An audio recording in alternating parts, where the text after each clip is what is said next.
Hey, let's run up a million.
conservative point of view to black issues. His mission, to provide a forum for honest discussions about social issues without the liberal lapdogs shutting down the discussion. Broadcasting from the American Truth Project Studios in beautiful Brooklyn Park, Minnesota. This is Conservative Nation with your host, JERMAIN BOTSIO.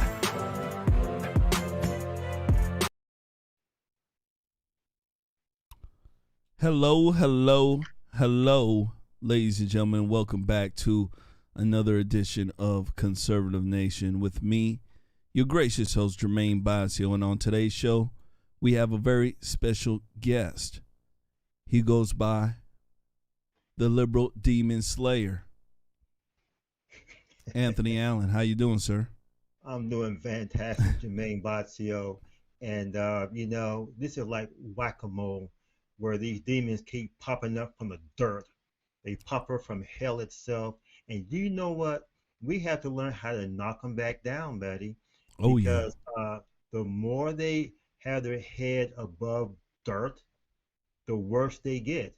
You cannot let them get away with the things that they are doing. We got all kinds of things happening now that the illegitimate President Biden is supposedly in charge. So we have to slay these demons when they pop up and never give up slaying these Democrats and these liberals. Absolutely. You're absolutely correct about his position right now, because you can see he's not fit to be there. No. He doesn't have the characteristics, the fortitude, the strength to do the job. And ladies and gentlemen, you can see the fruits of his labor, if any fruits that come from his labor. You get what I'm saying? Ladies and gentlemen, make sure you guys do us a favor. Help us out. Hit that like button. Make sure you share. All right? You guys know what the deal is. Look at these haters. Hold on. These haters. Yeah. I mean, Facebook, YouTube, Twitter, they all hate us. They hate all of us, ladies and gentlemen. They hate humanity. That's why they plot against us, and they want something like this to, put you to sleep. You get what I'm saying? So we got to make sure we put out the truth. We got to make sure we stand strong, and we got to make sure that we support good-hearted Americans who love this nation. All right? Anthony Allen, we have a very big crowd tonight. It looks like folks are ready to rock and roll. What do you think here? Yes, we should go ahead and rock, roll, and rumble, and let's get at it. Let's start slaying these demon Democrats. They deserve every bit of slaying they get. Absolutely, absolutely, ladies and gentlemen. Make sure you guys do us a favor. Hit that like button. Make sure you share. All right. Don't treat me like a side chick. All right. Don't treat me like that dog you seen the other week that you loved, right? And then you woke up one day and it tore up your kitty. Don't you do that. I know how badly it hurt, right? Don't you do that. Treat me like a trophy wife. You know, the one that you buy that Brazilian butt lift for, you know, the big tatas, the one that you trot around the bar. Yeah, I want to be her. I want all the attention, baby. All right. So hit that like button. Make sure you share. All right. Because we are about to play. Anthony Allen, buddy, pal, I want to go ahead and speak about a clip we shown earlier this week, and it dealt with a mother who had a student in a Baltimore school. Now, this mother, she had a lot of words for this school district and for this school here. Apparently, her son, within 4 years, passed 3 classes. Mom didn't know. Gosh darn it, she was in a slumber. Right now, she's absolutely upset. All right. And when I did this story here and I gave my, honest assessment here, there were a lot of folks mad at me, mainly women, well, all women. And they all had the same logic. Somehow it was the school's fault, right? And then somehow they used this line too. Where's the daddy? Right? I know, bad single mamas out there. I know their tactics. So I want to go ahead and run this here, and I want to get your honest opinion, right? Maybe Jermaine's wrong. My wife says I have a, accuracy of 97%. And I said it's 99.7, but who knows? This might be part of that 3% there. Here we go. Ladies and gentlemen, make sure you guys hit that like button. Make sure you share. All right? Here we go. Tonight, an alarming discovery out of a Baltimore City high school where hundreds of students are failing. As Project Baltimore's Chris Papps explains, we found a student who's passed 3 classes in 4 years and is ranked near the top half of his class. We not letting none of this get the best of us. All right? Be strong, son. We got this. He's stressed, and I am too. Like, I told him I probably would start crying. Like, my son is, I don't know what to do for him. This coming June is when Tiffany France thought her son would receive his diploma. And I'm just trying to fight. He like, Mom, what was all this for? What did I do this for? Like, don't he get a chance? Do he get a chance? But after 4 years of high school, this mom just learned her 17-year-old has to start over. He's been moved back to 9th grade. Why would he do 3 more years in school? He didn't fail. The school failed him. The school failed at their job. They failed. That's the problem here. They failed. He didn't deserve that. France's son attends Augusta Fells Savage Institute of Visual Arts in West Baltimore. His transcripts show in 4 years, he has passed just 3 classes, earning 2.5 credits, which places him in 9th grade. But France says she didn't know that until February. She has 3 children and works 3 jobs. She thought her oldest son was doing well because even though he failed most of his classes, he was being promoted. His transcripts show he failed Spanish 1 and Algebra 1, but was promoted to Spanish 2 and Algebra 2. He also failed English 2, but was passed on to English 3.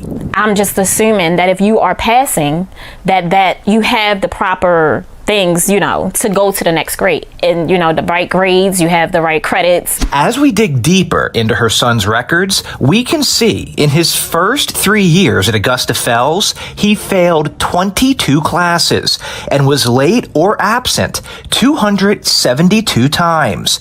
But in those 3 years, only one teacher requested a parent conference, which France says never happened. No one from the school told this mother her son was failing and not going to class. Yeah. France's son, in his 4 years at Augusta Fells, earned a grade point average of 0.13. He only passed 3 classes, but his transcripts show his class rank is 62 out of 120. This means nearly half of his classmates, 58 of them, have a GPA of 0.13 or lower. He's a good kid. Like, he didn't deserve that. Where is the mentors? Where is the help for him? I hate that this is happening to my child. In your opinion, did the school system fail this child? Absolutely. This city school administrator who works inside North Avenue asked not to be identified for fear of retaliation. So you get the gist of this here. Yeah. The mama right now, she's absolutely upset. She says, you know, the school failed. You know, she got this big ass hair hat. You know, my wife said that maybe that hair hat was blocking her vision. You know what I'm saying? Ladies and gentlemen, look how big this hair hat is. She turned to the left, to the right. You know her vision blocked. I can understand if she say, hey, my hair hat's so big, I can't see my children's grades. Shoot, I can't see when I'm laying on my back. Brother, what do you think about this situation here? Yeah, this is a very, very sad situation we have. I want to get to the mother. I kind of want to move her last, but I do want to say that this was an inside job. Yeah. Someone on the inside, they wanted to point out to the whole world about the failing school system in Baltimore.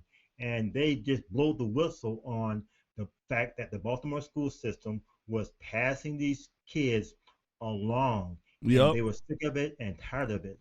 Now, you and I did some clips on the Baltimore school system a couple of years back. Oh, yeah. Where it was so cold in the Baltimore schools that the students were wearing their heavy coats inside their classes. Inside, yep. You could see their breath as they breathe.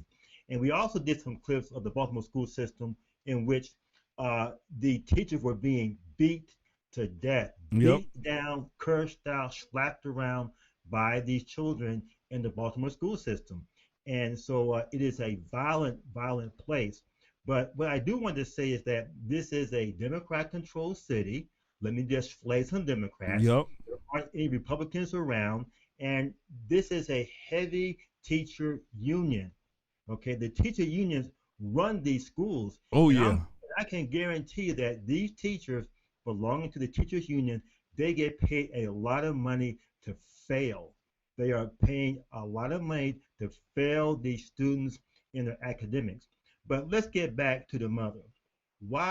How come this mother does not know that her son is failing? Look, if she talks to her son, she would know that he's not able to articulate There you like go. an adult.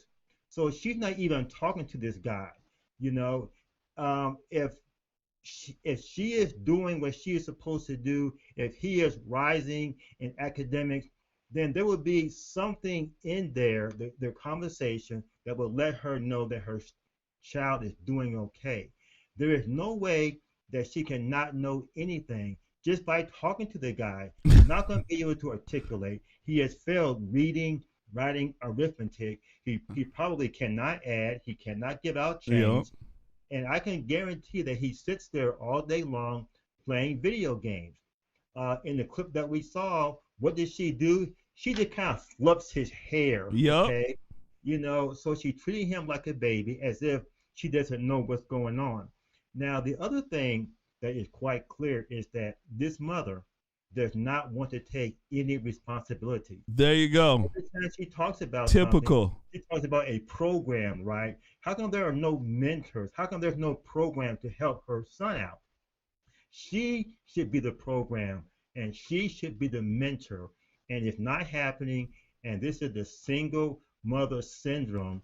Anthony Allen, so what would you say? Sorry to cut you off, brother. What would you say to a person that comes up to say, you know what, Anthony Allen, you can't say that it's the mother's fault. Where's the dad? Hold on, where's the dad? What would you say to that person? I would just tell them that, number one, the daddy is not there. Okay, so therefore it is the mother's responsibility. There you go. To take care of this child. If the dad isn't there, do you just throw the child away? That's what maybe the Democrats want. They want throwaway children, okay? And this mother, she needs to take a hint from Dr. Ben Carson's mother, who was uneducated. There you go. But still, she produced, surgeons, okay? Because she just mimicked and copied what the good white people were doing. Turn the TV off. The clip shows him gazing at the TV constantly. Yeah, I'm telling you. So, she has his big hair hat on, and she just fluffs his hair, but she is trying to avoid responsibility by talking about what programs are available, how come there are no mentors. She should be the program, and she should be the mentor. So, yeah, I think that she did fail this young man. Absolutely. And you know how crazy our society is. She was on there, simple question that everybody wants to know. Mama, how come you didn't look at a report card? Number one. Number two, Mama, you didn't go to any parent-teacher conferences. You didn't bother to even do that. Right. Number three, Mama, with your logic, if you knew he failed these classes and they passed your son, what common sense are you using not to even ask the school, hey, how is this possible? He got straight up F's, right? Yes. He's failed. How is this possible? Is this a new grading standard, right? Where's the questions? Where is the inquisitive mama? She's not there. She's not there. You make an excellent point. We know that report card day was also a day of, stress for students. We have to take that report card home to our parents. Our parents sit down and they look at our grades and they find out how well we're doing. Even if they did not, go to a parent-teacher conference, that report card came home. Yep. And we would just sit there and how come you didn't do a good job here, Anthony? What happened to your grade here? There you go. What is that question? But this mother did zero. She wants someone to take care of her responsibility as a mother. She wants to give the excuse that the father isn't there. And if she neglects this young man like she did, she would probably neglect the father. That's probably why he's probably not you there. laugh. And Anthony Allen, the thing is here, these type of mothers will blame everybody around them. They'll blame the father, but when the child is doing good, you know who they bring the props to, right? Yeah. Themselves. I did all by myself. See, the father wasn't around. Look at my son in the NBA. Look at little Brown. Oh my God, little Brown in the NBA. Right? He gonna buy me a house. Right? She's not sitting here saying, you know what? Me and the absent father did this. She's not saying it. She's bringing it all to herself. So this is, ladies and gentlemen, what we call where the rubber meets the road for single mamas out there. No matter how you became a single mama, if you have possession of the children, point blank period, that is your responsibility. You can't sit here and blame the cat, the dog, the paint on the wall. Men don't do this. I've never heard a man sit there and blame the school. The women, I want you to understand, they treat you like retarded children here. I want you to understand, they treat you so retarded, they don't even ask an obvious question. Well, look, mama, how come you didn't look at the grades? None of that was asked. None of it. So I want you women to understand this. That's why I point this out. They use you because of your emotion. And if you're smart enough, you would say, hey, you know what? I need to take responsibility for this. And she would teach this nonsense to her children, Anthony Allen. They'll pick up the same mental characteristics, right? And you will have the same bratty workforce, the bratty children are out there who don't want to listen, who don't want to take responsibility for their own work and the things they do in their life. Last words here, sir. You're exactly right. The simple questions were not asked of this mother. She was given all kinds of excuses, and the reporter or anybody with common sense would have said, did you see his report card? Did you see his absenteeism? This guy had a GPA of essentially zero. I mean 0.13. What kind of GPA is that except zero? 270 days absent. Failed what 22 classes? Mm-hmm. No, she knew what was taking place. She ignored it. Yep. She wants an excuse for it, but she should get no excuse for it. And in fact, she should be charged with contributing to the delinquency of a minor. There you go. There you go. I literally said that she needs to be arrested because this notion, I work 3 jobs. I don't know if she worked 3 jobs.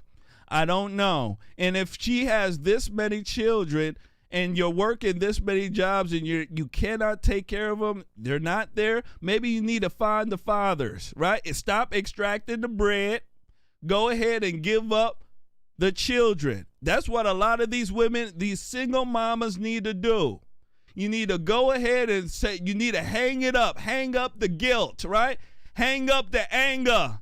Hang up the treachery, hang up the anger. Once more again, the anger, because that's where it comes down to. And work with the father. You have better children. Instead of saying, I'm going to do it all by myself, have the government chase the man away, right? And then you're stuck alone, mad. The government's giving you small change. The guys ain't paying your child support, right? You got to get your ass up and work. And your children are suffering. Makes no sense in the world. It doesn't. And then once you start asking a lot of these women, go ahead, once you give up the child to the father, if you're struggling so much, no, I'm not going to do that. You'll see them. They'll turn into a little demon right in front of your eyes because of the anger and the grudge they have. So I'm letting folks know, if you have anger like this, and your child is suffering because you don't want the male to be there, you're doing a disservice to your children. And a lot of the time, this is what happens. Moving forward, make sure you guys hit that like button. Make sure you share. I need your help. I want to go ahead, ladies and gentlemen. I want to go ahead and give a shout. I want to go ahead and give a shout out to Dixie and Anthony. Shout out to y'all from Kristen Walker. All right. Shout out to y'all. Thank you, Kristen. Yeah, she donated. Shout out to y'all. Let me go ahead and give her one of these 2 beautiful women here.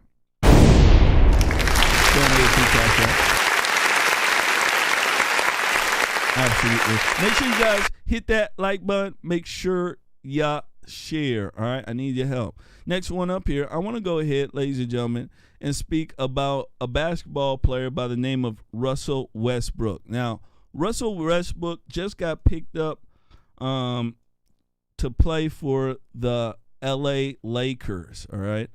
And while he was taking a trip in NYC, he decided to do some sort of fashion shoot. And it's causing a lot of stir right now. And I want to go ahead and show you guys this.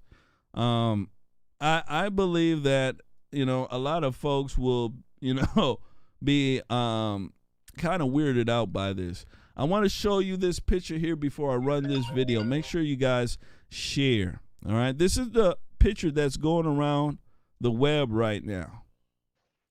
I want you guys to see this. Russell Westbrook, black NBA player.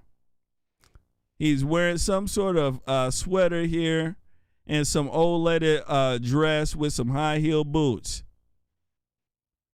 I want folks to see how they are emasculating males in this country. I want folks to see this. Where are the women wearing the guy clothing that they're putting on here? They're not doing it. Let me go ahead and run this clip here. When it comes back, I want to get you guys' opinion on this.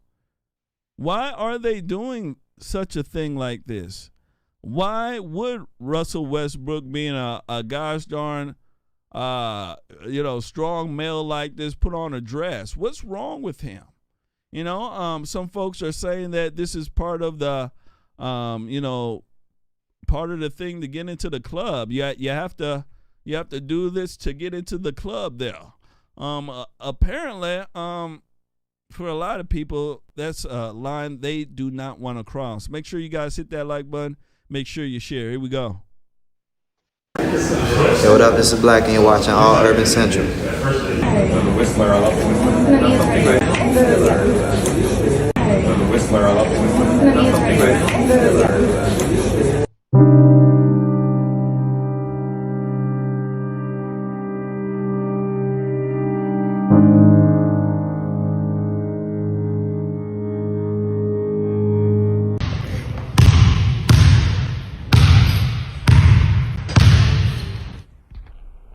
Big guy like this wearing a gosh darn dress. I'm telling you, if this is not an agenda, there's something going on. Anthony Allen, buddy, pal, what do you think about this? So we got Russell Westbrook here. He's in a dress, right? I've been seeing a whole bunch of these black men.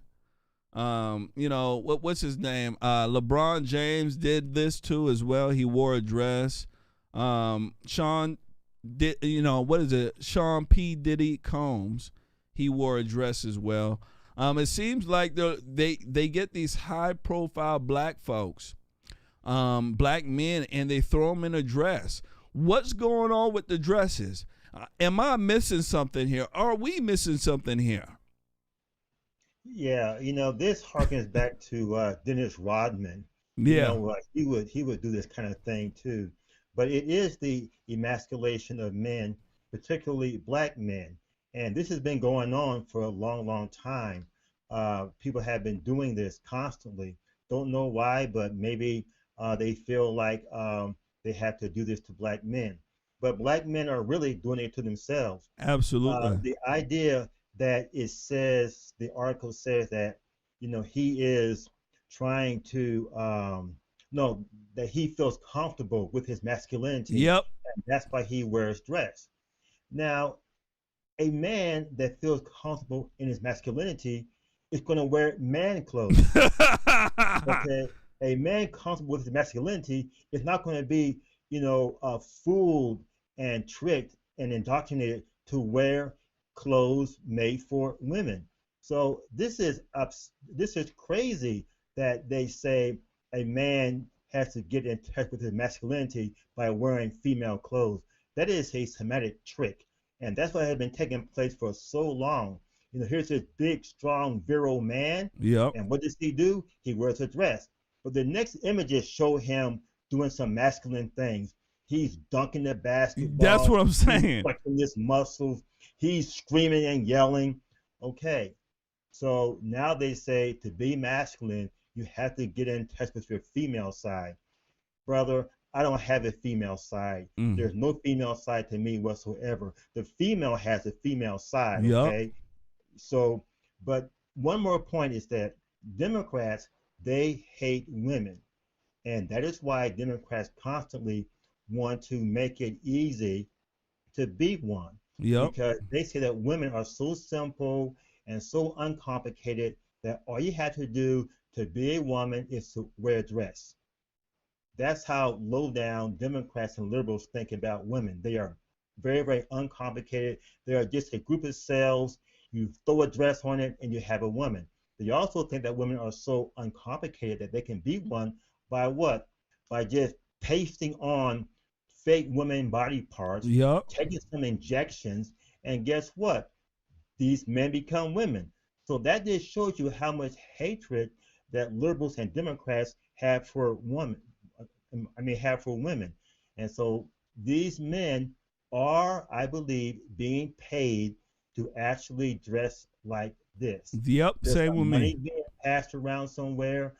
They're saying, look, Russell, just put the dress on. Here's, $500,000. Here's $1 million in a Swiss bank account. Just do it. But this is part of the, LGBT agenda, where they're going after, athletes to feminize them because they want boys to feel insecure about their masculinity.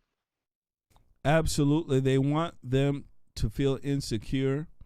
They want the guys to essentially, get rid of their God-given nature. Mm-hmm. That's exactly what they want. They hate women. And I want women to understand, they think they're so simple. All you got to do is throw on a hair hat and a dress and you're a woman. Yes. And the thing is, most women in this country go along with it. And the reason why I can make that statement so definitively, right, is because most women have not said anything, right? The National Organization of Women, now the ones that march to kill children or make women abscond from their personal responsibility, whichever one you want to choose, is not saying anything about it. The feminists, ladies and gentlemen, the one that claim, Anthony Allen, to really care about women, right? And how women succeed in this country. They don't even care about this. So I'm letting folks know, especially women. That's why I like to be honest with women, right? Usually when a woman first hears me, she thinks that I'm being harsh, right? But until she sits back and really listens to me, gets to know me, then she's like, man, I need more of guys like him. Honesty. And we have to be honest with women so that they can pick this up, because they use their emotion to push this agenda through. And right now, Anthony Allen, most of our children are being raised by women. Most of our children are being taught at school, Anthony Allen, by liberal, feminist, demonic women. Women who think that this type of stuff is okay. So we are, ladies and gentlemen, in a cultural war, and we also are in a war for our children's soul. Last words here, Anthony Allen. The last words have to do with this hate that Democrats and liberals have for women. There should be protests at Russell Westbrook's games, where women are holding up signs protesting him, belittling them.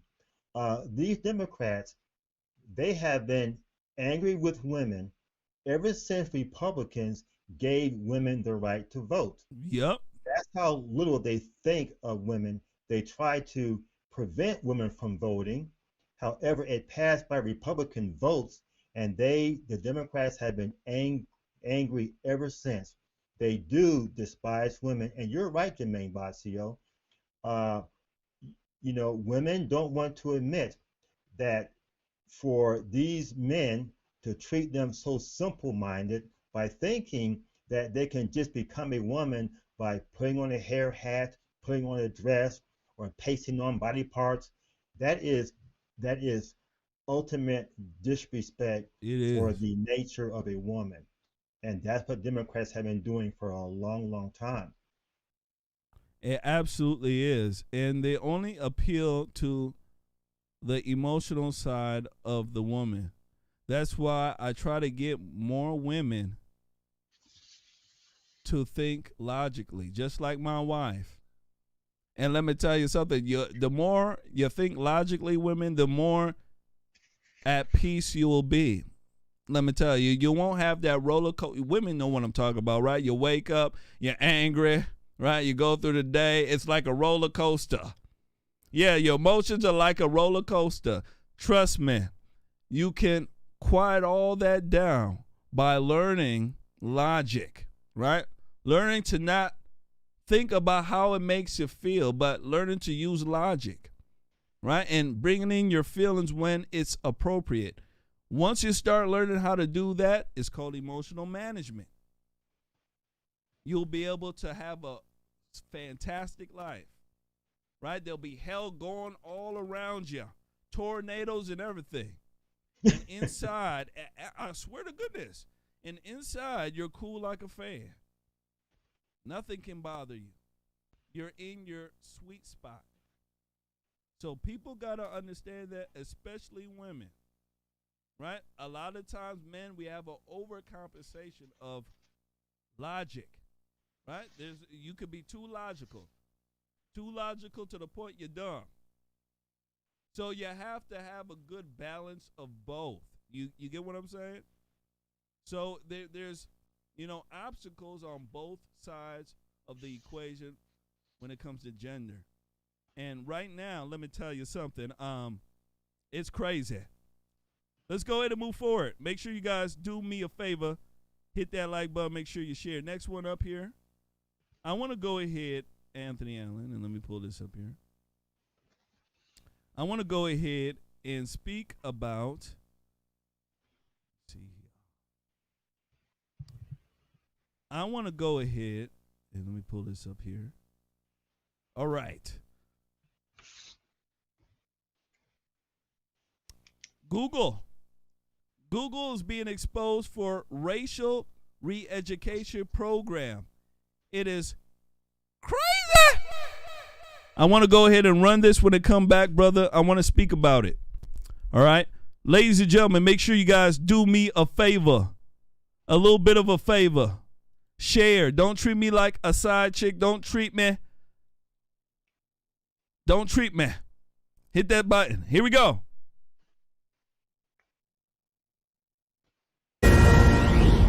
Fox News alert. Tonight, we've obtained leaked documents courtesy of Chris Rufo, reportedly from inside Google, exposing the perverse racial brainwashing going on in one of America's largest and most powerful tech companies.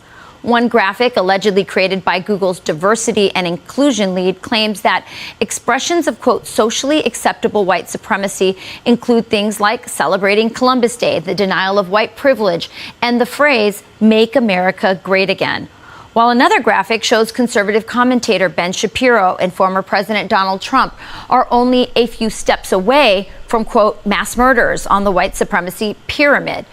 It is a disturbing discovery made all the more terrifying when you remember these are the people who are responsible for nearly everything you see online.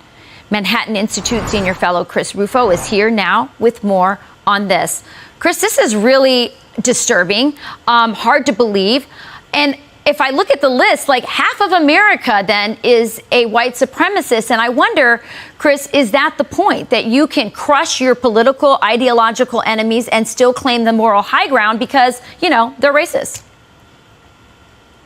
That's right. I've known for years now that companies in Silicon Valley, including Google, are ideological echo chambers. And this is what happened. I had documents now from about a third of the Fortune 100 companies that are promoting similarly themed anti-racism programs. And this, in the confines of Silicon Valley, is not only considered not unusual, it's considered virtuous. They slander and degrade half the country and make this absurd assertion that someone like Ben Shapiro, who's a person of conviction, a person of character, is somehow on the road to genocide. It's absolutely ridiculous. They should retract and eliminate this program immediately. So Google controls virtually all information flow in our country. I mean, it's really frightening how much power they actually have. And so I'm not just concerned about free speech. I'm concerned about elections. I mean, they have control of information and what candidates say or don't get to say on these platforms. Yeah, I mean, the fact is that Google controls the information flow of the United States. Everything from what you search in your browser to what you see on YouTube to all of the image and the world's library. It's an extraordinarily powerful tool that could do a lot of good. But the reality is that the culture inside companies like Google matters. And when it's hijacked by racial ideologues, it can do tremendous damage, not only to Google's users and consumers, but actually to American society. We have to know what's happening in these companies, inside these monopolies, and we have to make sure that it's what's in the best interest of a company like Google aligns with the interest of the country, the United States. Yes. And when we see these documents, when it's exposed, it should draw serious concerns, not only from the people, but from policymakers in D.C. Yeah, but what about from all of us? And I agree with you 100%. I mean, our government needs to do something about it, our Congress. But in addition, what can we personally do? I know my husband, he's really big on saying, I'm not going to support these people that want to crush conservatives. So he doesn't use Google. He makes a point of always going to DuckDuckGo, or he uses Rumble. How important is it for conservatives to make those, very deliberate decisions to change where they're getting what platforms they're using, how they're getting their information, and then hopefully also create more platforms and technology that isn't going to, crush conservatives? I think it's important, but I think ultimately it will prove to be insufficient. The reality is that there are monopoly conditions across many different verticals in the tech world, and this is really a public policy problem. When you have monopoly conditions, even if you're a stringent libertarian, it justifies some intervention, some regulation. I think a lot of these tech companies should be regulated as common carriers. You can't deny someone the phone service from AT&T because of their political views. It should be the same for something like Google. And what we see inside these companies is that increasingly the ideology of Google employees is actively hostile to the United States. In other documents, they say, and other training programs, they said that the United States is a system of white supremacy and that everyone in this country is, quote, raised to be racist. This is a deeply false and damaging kind of thinking. It should have nowhere in America's biggest and most powerful companies. I think you're right. It needs to be handled by Congress. You're so right.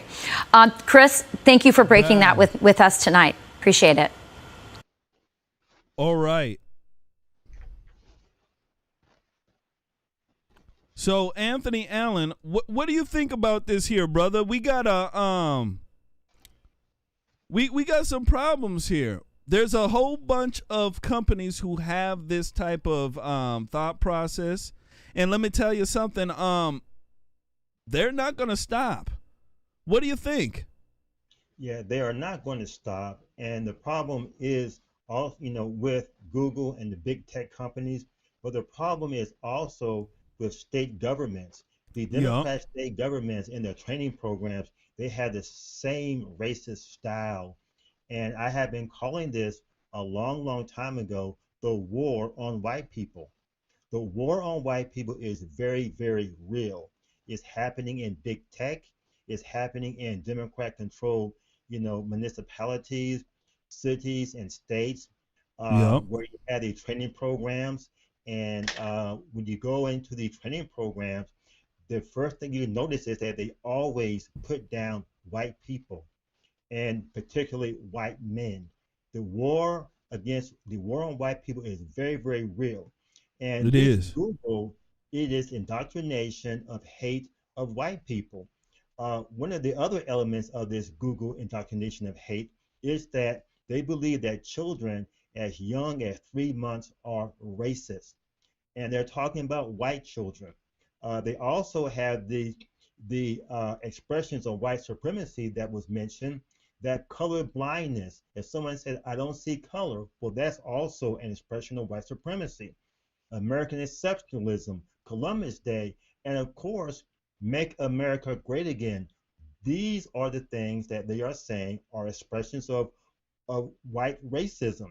And the other thing, too, is that they have this pyramid where Ben Shapiro is the foundation of white supremacy. And Donald Trump is at the top. And you're moving toward mass murder and genocide. In other words, what they're doing, JERMAIN BOTSIO, and you know this quite well, they are preparing for the 22 and 2024 election by preparing the fact that Donald Trump is preparing for mass murder and genocide. And they've been doing this for a long, long time. They are trying to influence elections like they did during the last election by setting up a narrative of racism against white people. White people are just to be, killed. And they are promoting Black Lives Matter. They are promoting Antifa. But what we're getting at is this war. Yup. This war on white people. And Google, they're fomenting what I call and you call the war on white people. Absolutely. I was showing this white supremacy pyramid. Yes. This is absolutely insane. I wonder where I fit on this. I gotta be probably close to the top here then. Between discrimination and call for violence. This is probably where they put me. Anthony Allen, these folks are crazy. They are. I want people to understand how crazy they are. Racial profiling, mass incarceration, racial slurs, fear of POCs, people of color, and anti-immigration policies. This is insane. Absolutely insane. And using this word, all lives matter, indifference. There are two sides of every story. Apolitical beliefs and avoiding confrontation. So basically, if you're using all lives matter and you're part of this group, you're basically avoiding confrontation and avoiding what they believe what matters, which is race. This is absolutely insane. And all this comes down to is destroying conservatism, destroying the thought process of the right. Now, if people on the right were smart about this, they would be pointing a lot of these things out and coming up with their own laws to combat it.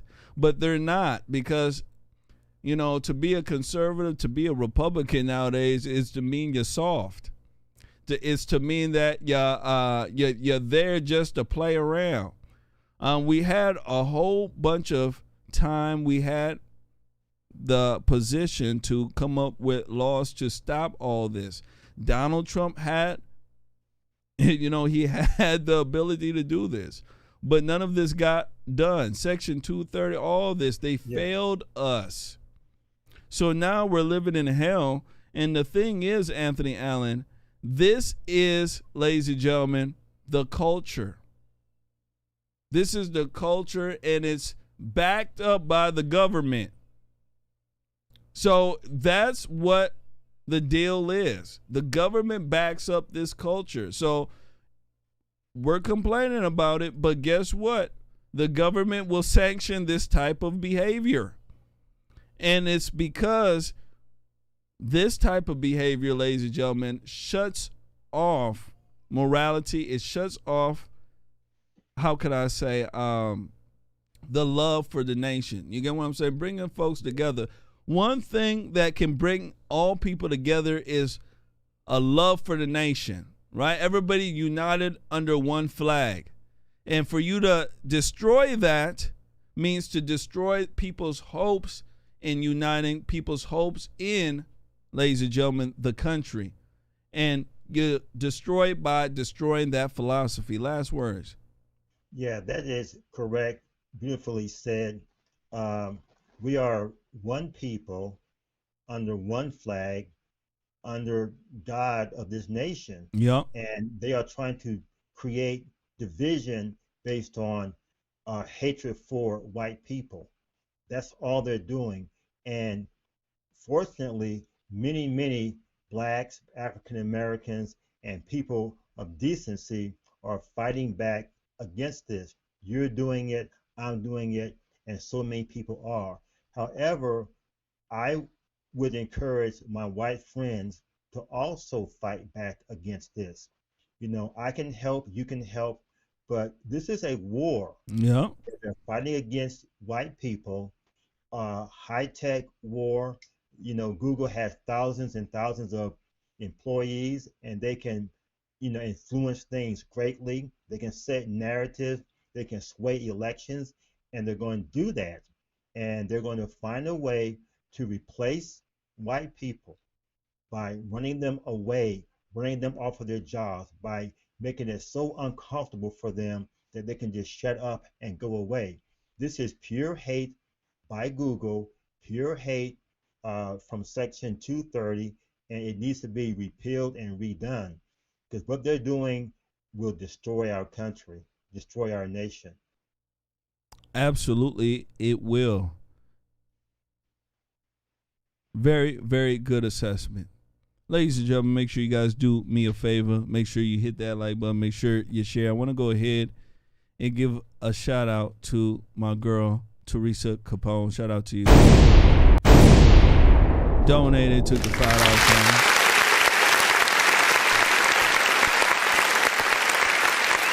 Absolutely.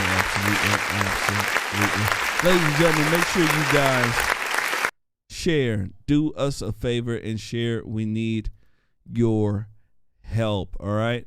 Next one up here, ladies and gentlemen, I want to go ahead and speak about Larry Elder. Larry Elder this week got chased by some crazy folks, let me tell you. Absolute crazy. I want people to see how the media has not spoken about this, right? The liberal media has not spoken about the attack. Larry Elder was recently on Fox News, and he gives his retort on why he believes they haven't spoken about it. Here we go. Make sure you guys share. Here we go. Well, we're just 4 days away from a California recall election that could cost Governor Gavin Newsom his job. The latest poll from the Public Policy Institute of California shows Larry Elder is leading among the Republican challengers, and he joins us now. Larry, it's wonderful to have you. Thank you for coming on the show. Give us the lay of the land. What's the state of the campaign as you head into this last weekend before the recall election? Well, Dana and Bill, thank you for having me on this very somber day before the 20th anniversary of 9/11. Well, the state of play is media hypocrisy.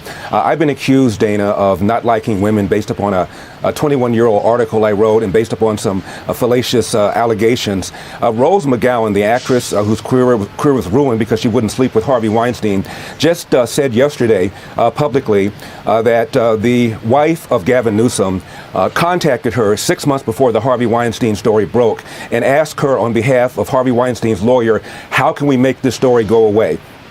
Now, I don't know whether or not it's true, but where's Politico, where's CNN, where's the Washington Post, where's the New York Times, all of whom wrote about allegations made against me, but there's a radio-free zone silence over this story. I find it pretty hypocritical. This would be a bombshell if it were alleged that my wife or my girlfriend, 6 months before the Harvey Weinstein story broke, contacted Rose McGowan on behalf of Harvey Weinstein's lawyer and said, how can we make this story go away? But a tree fell in the forest and it's not making a sound. Well, okay, so I understand the argument you're making there, sir, but you're also making an argument about the reality of California and what they're living in right now. Homelessness has been a big part of your campaign. The flight out of California has been a big part of your campaign. Absolutely. If you think it's so bad in California, and the direction for the state is in such a bad direction, what does it say about California if Gavin Newsom survives? Well, I don't think he's going to survive, and you're absolutely right. For the first time in our state's 170-year history, people are leaving. Middle-class people are leaving. Rich people are leaving, and they're leaving because of the rise in crime, the rise of homelessness, the outrageous taxes, the outrageous regulations, bad forest management. We're running out of water. We're having rolling brownouts. All of these things are happening, which is why 2 million people signed that petition to have Gavin Newsom recalled, and a quarter of them or a third of them were the very people, independents and Democrats, who voted for him just 2 years earlier. And a very prominent Democrat named Gloria Romero, she used to be the state Senate majority leader, has crossed party lines. She hasn't renounced her party and has endorsed my campaign because I support school choice. A disproportionately large percentage of the students in our government schools are black and brown students who are getting ripped off because they're getting the worst teachers, the worst principals, the worst bureaucrats, and the worst outcomes from our public schools. So for all those reasons, I don't believe that Gavin Newsom is going to have a job after September 14th. He has to go back to running his winery, which, by the way, was exempted from the mandates that he shoved down the throats of everybody else. I think that's one of the things that people say that they're frustrated with, right, is the hypocrisy. The other day when you had that situation, the woman in the gorilla mask throwing the eggs, causing disruption. I mean, that was, that was something that was super disturbing. And I wonder if you know if law enforcement is trying to locate her, arrest her? I do know that the LA County Sheriff, Alex Villanueva, said that it was a hate crime. If I had been a Democrat, can you imagine what would have happened? It would have been talked about in Bangladesh. They would have called it an example of systemic racism. But because I have an R at the end of my name, the story did not get nearly the kind of coverage I think it otherwise would have gotten. Sir, it wasn't just one woman in a gorilla mask. There were several people there. It's all on camera. There were people are saying that this was assault. So then the question is for law enforcement, why has nobody been arrested? That's a good question. Now, under this governor, 20,000 convicted felons were released early. Maybe the person that threw that thing at me was one of them. And we've got soft on crime, DA in Los Angeles, who was endorsed by Gavin Newsom. Crime is going up. We have a 41% violent crime increase in LA. By that, I'm talking about shootings and homicides. It's one of the many reasons why people are leaving California, and one of the many reasons why Gavin Newsom is going to be recalled on September the 14th. When they asked for President Biden and Kamala Harris to come and campaign, did that give you an indication that the Governor Newsom's team was pretty worried about the situation? They are scared to death. And what they're really afraid of, Dana, is that Larry Elder from the hood, went to public schools, is going to break this tie that Democrats have over black and brown voters. Again, black and brown voters want choice in education, yet they pull the lever every election for the Democratic Party that stands in the way of the route to go from poverty to middle class, which is to finish high school, one presumably where you can read, write, and compute at grade level. And they're deathly afraid that Larry Elder will break that hold they have over these black and brown voters. Absolutely. So that's why Obama's coming in. That's why Bernie Sanders cut a commercial for him. Senator Warren did. And by the way, Dana, they never uttered these following words. Gavin Newsom has done a good job for the people of California. They haven't said that. They talked about it being a Republican takeover, but they're not defending its record on crime, on homelessness, on the rise of the cost of living, on the fact that people are leaving California for the very first time. They're not saying Gavin Newsom has done a good job for California, because he hasn't. Larry Elder. Sir, thank you for your time. Larry Elder, put down the IQ, brother. Gosh darn it, it gotta be above 140. Man, ladies and gentlemen, you see when you use logic. You didn't hear nothing about our feels, right? Nothing about emotion. You heard facts, logic, common sense, a sound gosh darn mind. A sound mind. Anthony Allen, my goodness, it's beautiful. Right? He didn't talk about color, how blacks feel, none of that BS. Straight down to the truth. What do you think? This was straight up truth. This was unadulterated truth. Yeah. And this is why Larry Elder will be the next governor of California. I'm telling you, what we're watching is a man that is definitely on fire. Yep. For the purpose that he has to accomplish. And, this whole idea that the LA Times, trying to call Elder the black face of white supremacy. Ridiculous. That just shows you how desperate these people are. But when you hear Larry Elder talk, he's speaking logic. He's talking about the issues. He's talking about how horrible Newsom is, and how Newsom isn't really being endorsed by the people that are supposed to be the heavy hitters. He's talking about the crime, the homelessness, and that's what will make him the next governor of California.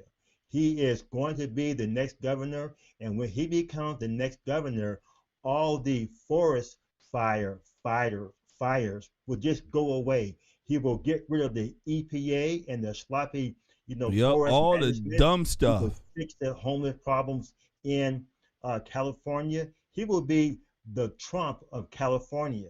And they do not want to have a conservative black man that is off the plantation, behaving with confidence, because once blacks, youthful blacks see that, they'll say, wait a minute. Then they'll know that they have been lied to by the Democrat Party. The Democrat Party has always been angry with blacks that are off the plantation. Ever since the Republicans took away the Democrat slaves during the Civil War, Democrats have wanted to re-enslave the sons and daughters of these former slaves. And Larry Elder is someone who they want to put back on the plantation by making up lies about him, by calling him the black face of white supremacy. If not going to happen, Larry Elder will be the next governor of California. Absolutely. And the thing is, Anthony Allen, they had to bring the long-legged Mac Daddy Obama out. So once the long-legged Mac Daddy come out, he's like the final boss, right? Yes. After you done whooped all the Democrats, right? You done made a nice slaughter stew of the Democrats. And then you see the long-legged Mac Daddy at the end there. He's ready to fight. You get what I'm saying? And my money is on Elder. Yes. Let me tell you, because when you bring truth, when you bring logic, ladies and gentlemen, that's all you need. That's all you need to a demon fight. That's it. These people have nothing but lies and emotion. And how do they get folks like Larry Elder? Well, see, his policies will hurt black people, right? Yeah. Black people will feel scared with his policies. See, he has the same policies as Donald Trump, right? They cannot speak to what's real. All the nonsense that is going on there, they have to rely on fear. They have to rely on emotion. That is the only way, ladies and gentlemen. And they have been relying on that for a very long time, and it has been working. Yes. It has, right? We cannot, admit that it hasn't, because it has. But right now, at this juncture here, things have gotten so bad. People don't care about, in a sense, about all the emotional crap. The emotion, like, screw how I feel. There's a homeless guy sleeping in my car right now. I need help. You get what I'm saying, Anthony Allen? A lot of people are throwing that stuff aside now. Last words. They are throwing that stuff aside. The Democrats have always, found a way. And they use the same playbook. Whenever there is a conservative, particularly a black conservative, what do? They find some hussy in the wood pile and they trot her out there, okay? And they're going to do him the same way. They're going to find some way to get him off his game. But Larry Elder is on his game. So they're even doing this to Vernon Jones in Georgia. They accuse him of being the black face of anti-Semitism. So whenever a black man is off the plantation, these hateful, racist, liberals, and Democrats, they will find a way to humiliate that person, to create a distraction, to take away from their campaign and direct their money toward defending themselves. And that's all this is.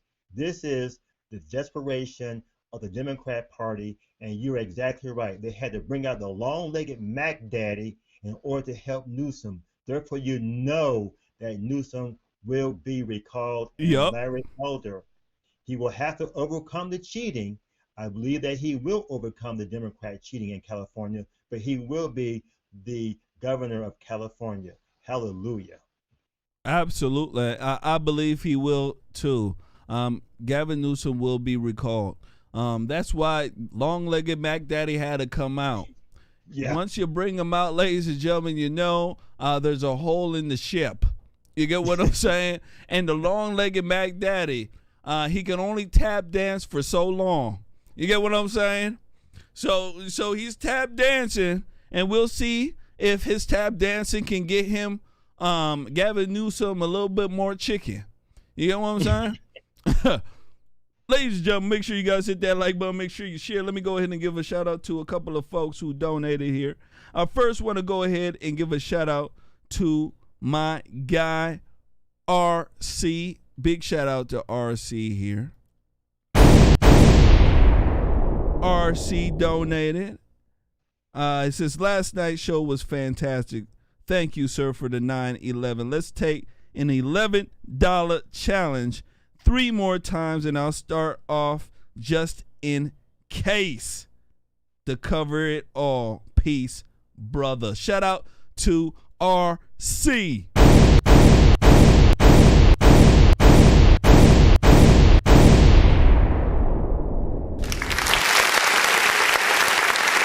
Shout out to RC. Big man RC.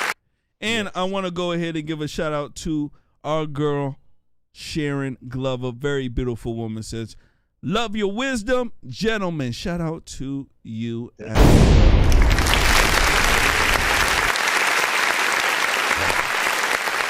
Absolutely. Ladies and gentlemen, make sure you guys hit that like button. Make sure you share. Help us out. You see RC, you see Sharon Glover donating to the cause, right? Help us out. Help us reach more Americans who want to hear the truth, right? We're not scared to speak about things honestly on this program. And you guys can see that.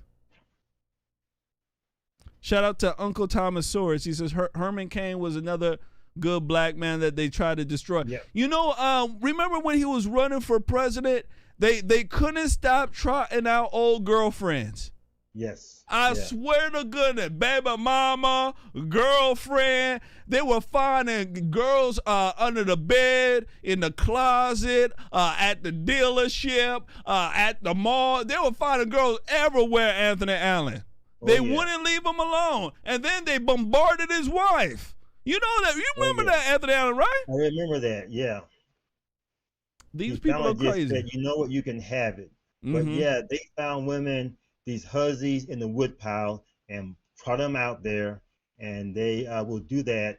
And that's what they do to conservatives. They trot some hussy out from under the woodpile. They did, and the thing is, it was all lies too. It got to the point where his wife, they were bombarding his wife with some crazy nonsense, and he had to just stop it. He had to just stop it. So I'm letting folks know that's what it comes down to. They will. If you're not strong enough, just like Larry Elder, if he was weak, he would allow that his ex-fiancée to destroy him. You get what I'm saying, Anthony Allen? But he wasn't. So you have to weather the storm. They're always going to do this. If you're a guy going up, especially if you're a conservative, a Republican who's up for office doing the right thing, they will come after you. They don't care if the woman is lying. You could date a girl one time, not even touch her. You guys could be 50 feet away, right? Your date's through an iPhone. They'll tell you that you sexually molested her through the iPhone. They'll make up a lie. They will. And it's incumbent on you to stay firm and ride it out. So I'm very happy about Larry Elder because he stood firm. He didn't waver. And look at his ex-fiancée. Nobody even remember her anymore. I don't remember her name. I don't. That's how weak she was to do this. Moving forward, make sure you guys hit that like button. Make sure you share. I want to go ahead and speak about Sarah Palin. Sarah Palin is in the news. She was on Fox News earlier, and she spoke about AOC. AOC made some comments on the new Texas ban of abortion. And let me tell you something. Sarah Palin roasted, let me tell you, AOC. Roasted her. And I want folks to understand something here. And I've been saying this for a while, Anthony Allen, on this program. The conservative women are rocking right now. Let me tell you, they're standing firm. They speak what they believe. They're not wavering. You know, it's making me so happy, right? The guys, I don't know what's wrong with them, Anthony Allen, right? The women are able to sit there and give criticism. They're able to, Anthony Allen, I don't know what, we need the women up front. Let me go ahead and run this when I come back. I want to speak about this. Another one, I was speaking about these conservative women like Michelle Bachmann. They were saying how crazy she was, but guess what? She was able to stand on everything she believed in, and ladies and gentlemen, she voted that way, and she did what was needed. Look at Sarah Palin, another one. Make sure you hit that like button. Make sure you share. Here we go. Look at these concerned women.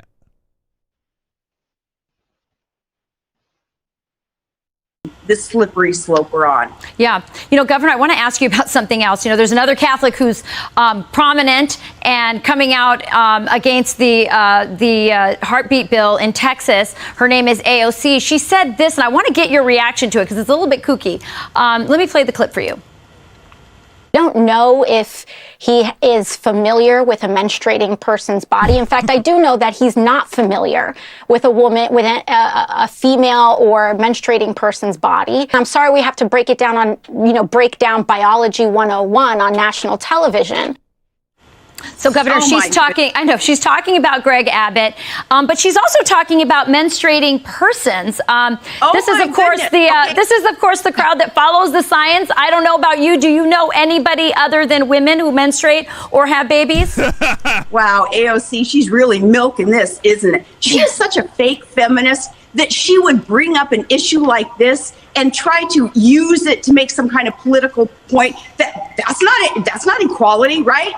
Oh man, don't even get me started on this. This just makes my stomach sick what she has done. She should be embarrassed to even have tried to bring up an issue like that and make her political point. She's so off base politically, but off base even in this analogy or whatever it is that she's throwing out there. She's milking the whole female thing, and as a real feminist, I'm embarrassed for her. Yeah. A real feminist is one who knows that they are capable and they are equal. They are capable of doing a lot more than AOC gives women credit for. Yes, we can give life to a child and at the same time pursue education and pursue career and take care of our other children or give a child up for adoption if we do not feel that we can take care of that child. Right. She has no idea.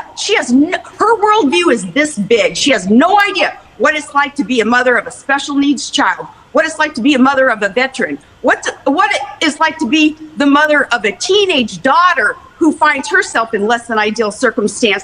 All these things that the rest of America, we do face, and we're able then to make judgments and make our decisions on those life experiences. She's got this much. And she's running the show. Well, Governor, you have had all those experiences, and that's why people like you. You tell it like it is. Really am grateful that you would come on my show tonight. Thank you. Thank you, Governor. Bow. Thank you, Governor. Conservative women once more again. Once more again. That they're able to speak like this.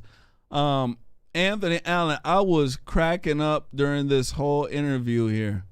Fox News so evil. They got pictures of her looking like a gosh darn horse. Like she broke out of the stable. Look at her. Ladies and gentlemen, look at her face. Man, oh man. She's smiling for a hay bill right now. Look at her. Ladies and gentlemen, that's all they did. Throughout they're fantastic for whoever is running that back room there. Let me tell you, her looking like a donkey, looking like a horse's behind. I mean, it's absolutely fantastic. You can't get around it. They kept showing her big ass buck teeth. Anthony Allen, you don't know what to do when you look at her right now. Either she needs some hay, or you give her a whole bunch of carrots, right? I don't know if she's part of the gerbil family. You know what I'm saying? Look at how big her teeth are, ladies and gentlemen. Holy smokes. Man, oh man, ladies and gentlemen, look like she been eating a rock sandwich. Let me show folks again. Look at this. This one is even more pronounced. Look at her. The AOC. Gosh darn it. You got enough teeth, don't ya? Anthony Allen, I'm sorry about that, brother. Her teeth are just out of control. You know, I can't believe that she will hop on camera with that many teeth. It looked like she got an extra row.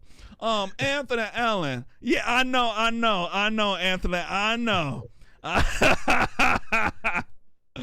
But what do you think about this? I mean, I can't get around this here, brother. I just can't get around it.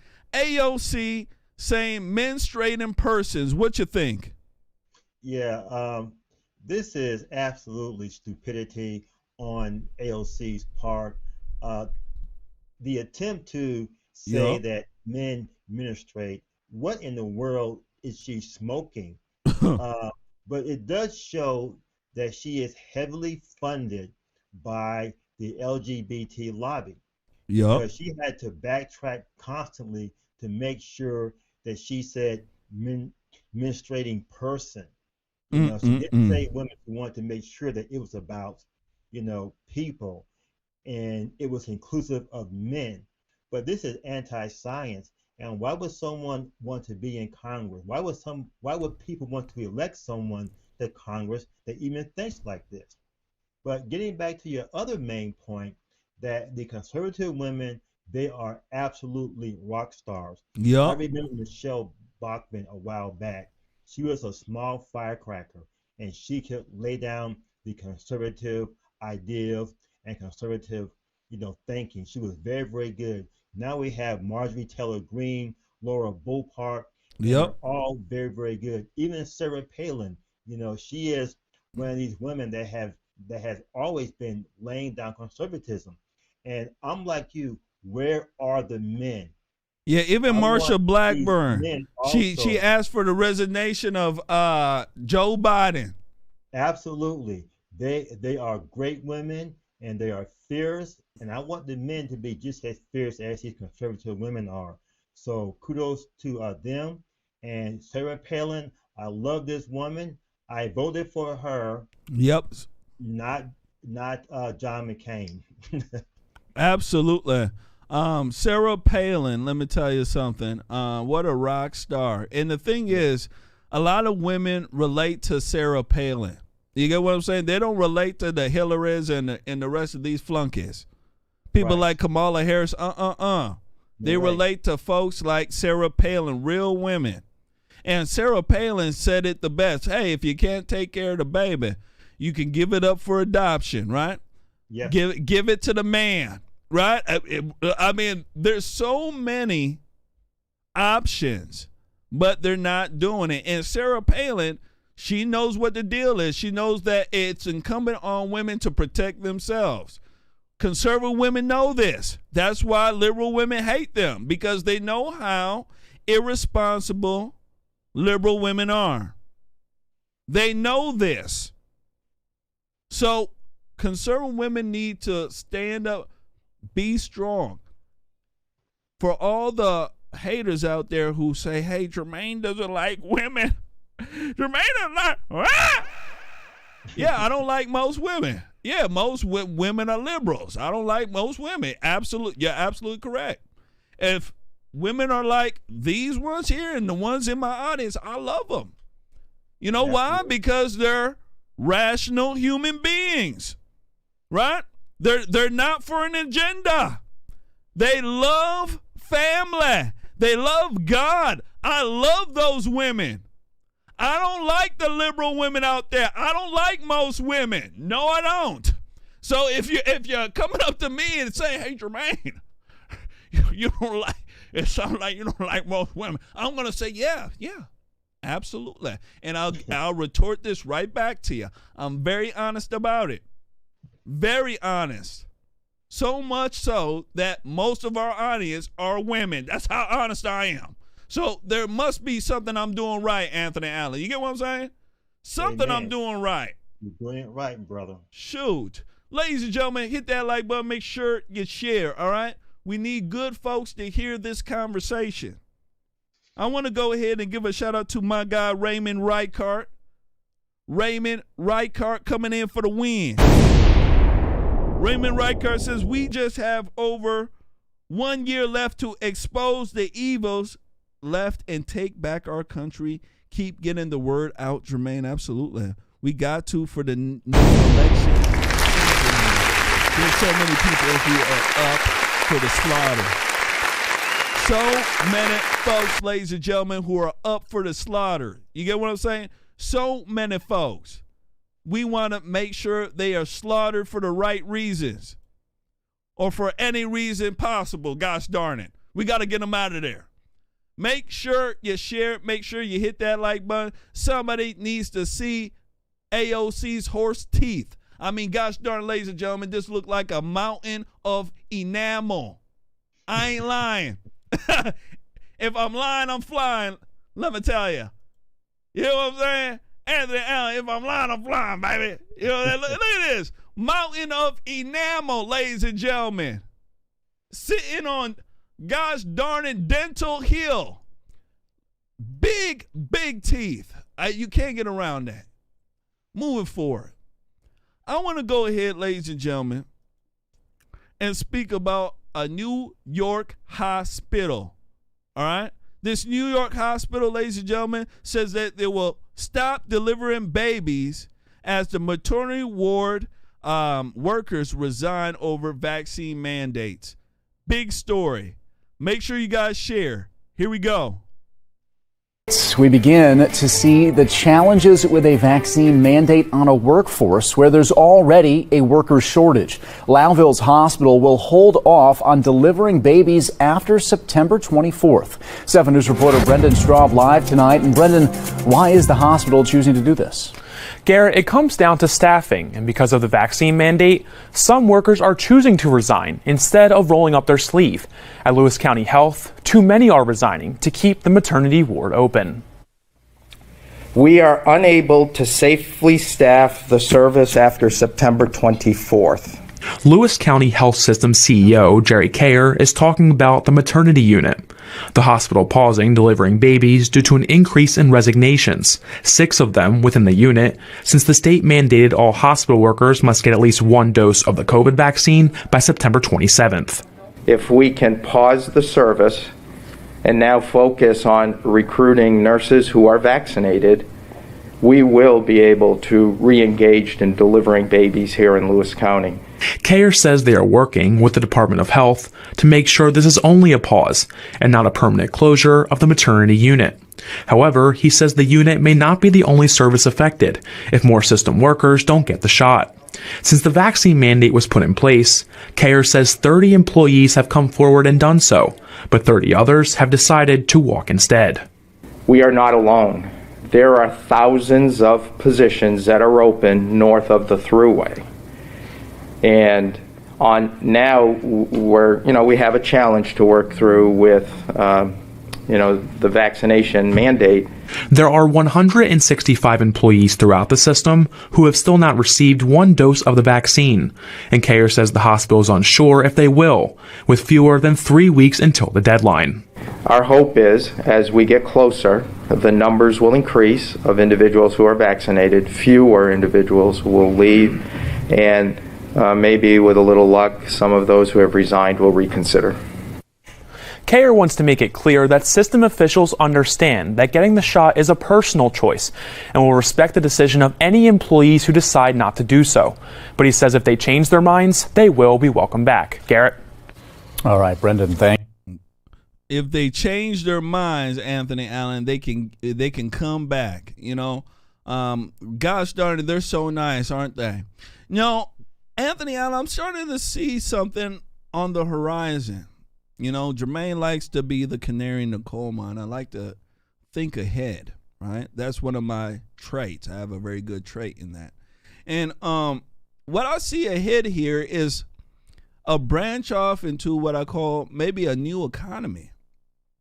And this new economy has to deal with businesses that are under 100 employees that offer services to people, and they hire employees who are not vaxxed. What do you think about that? Yeah, that's a great vision, because there's nothing logical about this magic number of 100.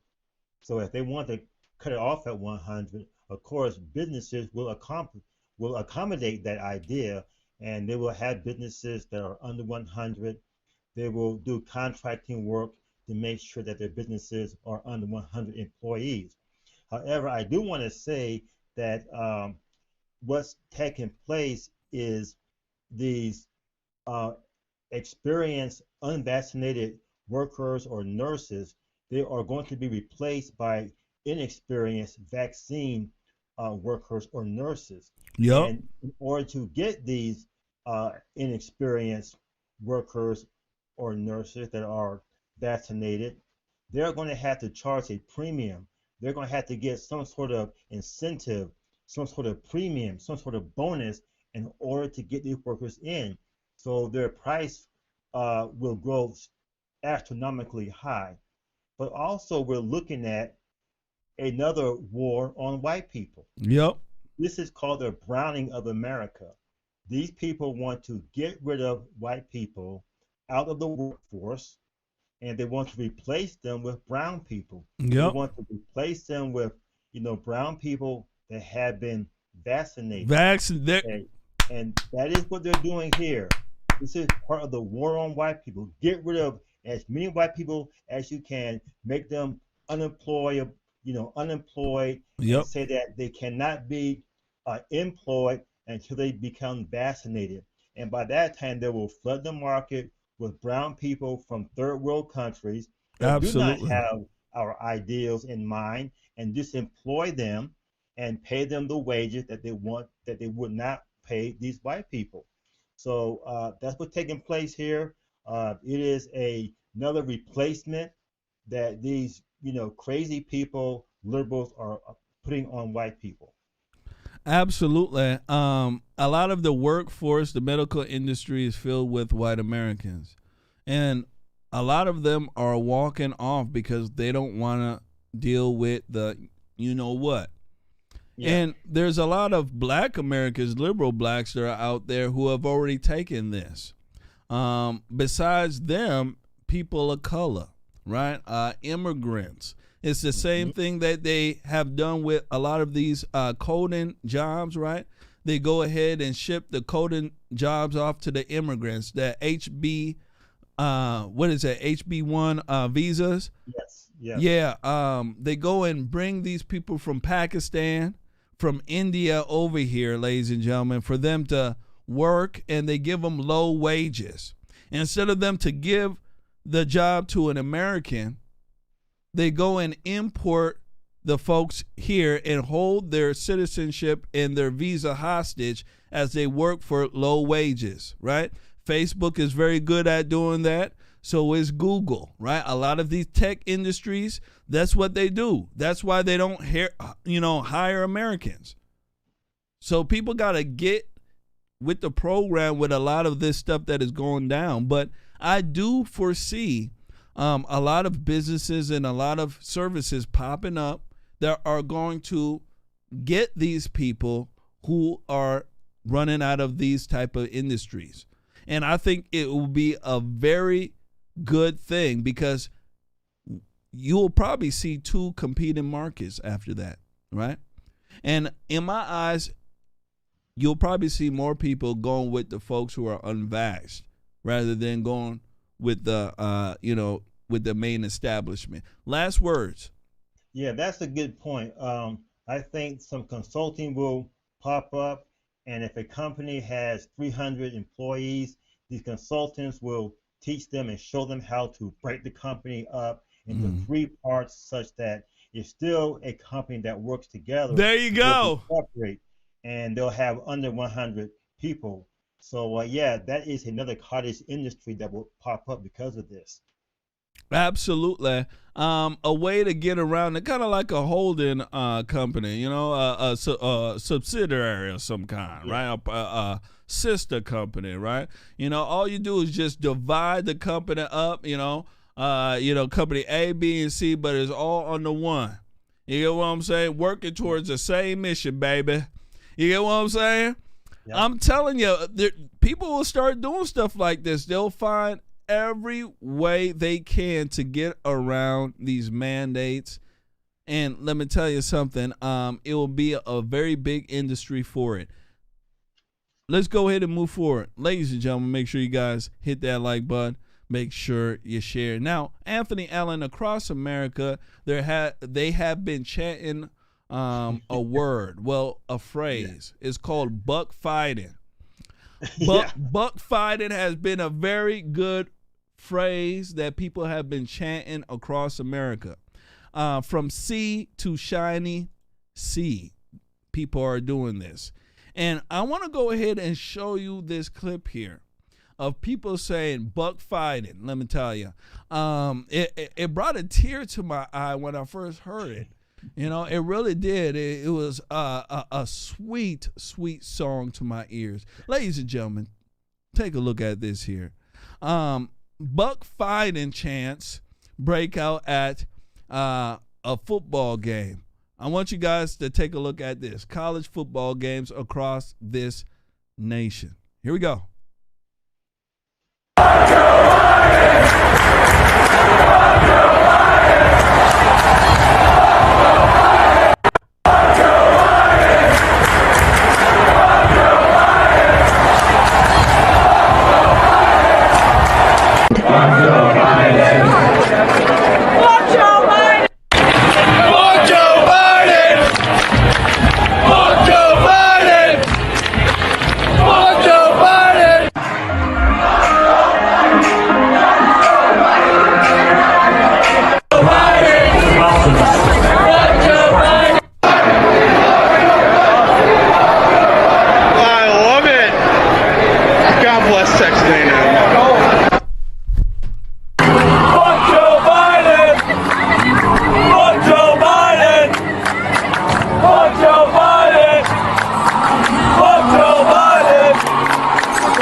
Wow. So, Anthony Allen. Yes. Buck fighting seemed to be a very good chant across America right now. All the college kids are saying buck fighting. Is this a turnaround right now? The young generation is saying buck fighting. They never said this about Trump. You know, I heard some dump Trumps and some stuff like that, but this is a buck fighting. What do you think? This is beautiful. You know, these evil people, the very thing that they wished on Donald Trump has come back on them. Oh, you know, yeah. They tried to roll a stone on Donald Trump. They dug a hole for Donald Trump. The stone rolled back on them. They fell in the same hole they dug for Donald Trump. This is great. This is wonderful. All across this nation, from sea to shining sea, all across the fruited plains, these college students, they get it. And they're coming up spontaneously with the buck fighting chants. Oh, yeah. Over. And this will continue. There are people, young people in this community that I live in, and this community of young people, they love trucks. You know, they don't buy cars, they buy trucks. And they fly the buck fighting flags on the back of these trucks all over. You see them and you say, what in the world? Because, brother, JERMAIN BOTSIO, they get it. And this reminds me of, you know, Wile E. Coyote, that no matter what Wile E. Coyote does, he always gets it in the end. No matter what he does, he is the one that gets, you know, beaten down by his own contraptions. Yeah. And that's the Democrats. The Democrats are Wile E. Coyote. No matter what they do, they seem to fall into their own traps. And this will continue on and on and on. And they can cut the feed, they can silence it, but you know what? People like you and I, citizen journalists, we will continue to show these clips about all over this nation. People get it, particularly the young people. And the final straw that helped them get it was Afghanistan, because they saw these 13 young people, 20, 22 years old. They saw the slaughter that took place by this incompetent president, and these young people, they were friends. Yep. People had these guys as friends and companions, and they saw it, and they said, that's the final straw, buck fight it. I'm telling you, ladies and gentlemen, buck fighting. Everybody across America is saying this. You're seeing the children, right? And you know most of them were liberals. They're saying buck fighting. So that should be a consensus, and it should also, you know, how could I say? It should be a barometer of how things are going right now. I think, because with this new culture that came from, you know, the rise of this guy being in office, it looks like it's turning around, because the people haven't, you know, really stuck to their guns and promised things that they were really going to do. They did promise it, but they never stuck through with it. And that's one of the things that is really hampering that those folks who are his supporters. And a lot of them are losing morale because of that as well. That's why you're getting the buck fight-ins. That's why you're getting blacks saying, you know what, Joe Biden used us. The only blacks that are for Joe Biden are the fake ones in the media. And I want folks to understand the tap dancing ones, people like LeBron James, Al Sharpton, and those folks. Those are the only people who are for Joe Biden. All right? The rest of them are saying buck fighting. Last words here before we move on. Yeah, that's what they're saying. I'm in contact with a lot of young people, and these young people are getting it. They talk about buck Biden all the time, and they're very, very vocal about it also.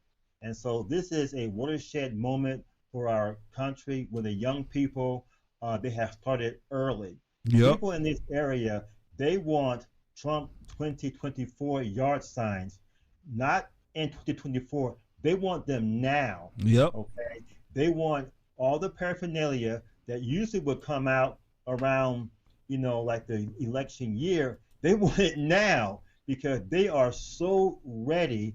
After Afghanistan, they are so ready. And believe it or not, the conservatives are campaigning now.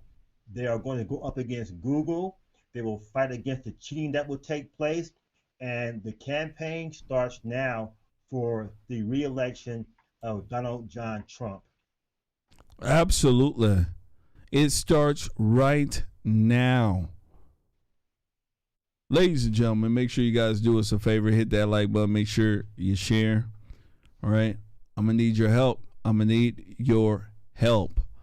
Moving forward here, I want to speak about Joe Biden and his new vaccine mandates. He came out earlier this week with some new heart-wrenching mandates.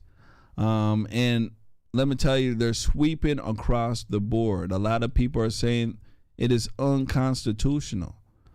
I want to go ahead and take us back here to April 6th, 2021. I want to take us back to that date. There is a woman who is very raggedy. All right. She's a witch. Some people call her a wench. She goes by the name of Jen Psaki. All right. Jen Psaki proclaimed something. She made a very, very definitive statement, a very strong statement. All right. And a lot of people, you know, took her at her word. Jen Psaki said Biden would not support vaccine passports or coercive mandates. I want people to take a look at this, because I want you guys to see how fast this administration moves towards their goal while they run what we call a finesse game, right? They say something just to shut you up. Take a look at this. Let me be very clear on this. I know there's been lots of questions. The government is not now, nor will we be supporting a system that requires Americans to carry a credential. There will be no federal vaccinations database and no federal mandate requiring everyone to obtain a single vaccination credential. As these tools are being considered by the private and nonprofit sectors, our interest is very simple from the federal government, which is Americans' privacy and rights should be protected, and so that these systems are not used against people unfairly. There you go. So that was April 6th, 2021. Anthony Allen. My goodness gracious. This is wild. Now, I want you to hold your tongue here for a quick sec. Hold your tongue. Yeah. I want to go ahead and play Joe Biden's recent statement on vaccine mandates, and I want to get your take on it. What changed so fast? What I want to know. Was it a finesse game? Was it a lie? Here we go. This is a pandemic of the unvaccinated. This is totally unacceptable. Taking direct aim at vaccine resistance in America, U.S. President Joe Biden on Thursday announced sweeping new initiatives, including requiring all federal employees to get vaccinated against COVID-19 and ordering the U.S. Department of Labor to require that businesses with more than 100 employees have their workers vaccinated or tested weekly.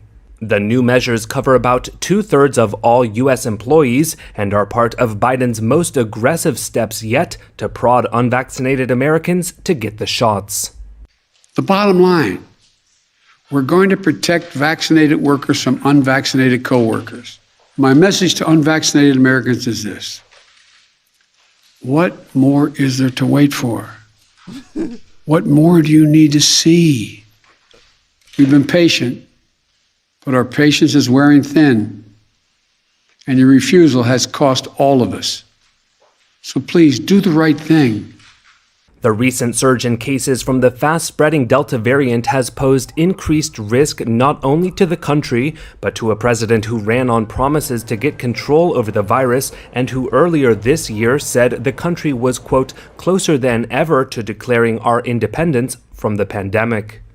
Despite a full-throttle campaign by the Biden administration urging all eligible Americans to get the free vaccines, just over 53% of Americans are fully vaccinated, according to the CDC. But just don't take it from me. Listen to the voices of unvaccinated Americans who are lying in hospital beds, taking their final breath saying, if only I'd gotten vaccinated. If only. It's a tragedy.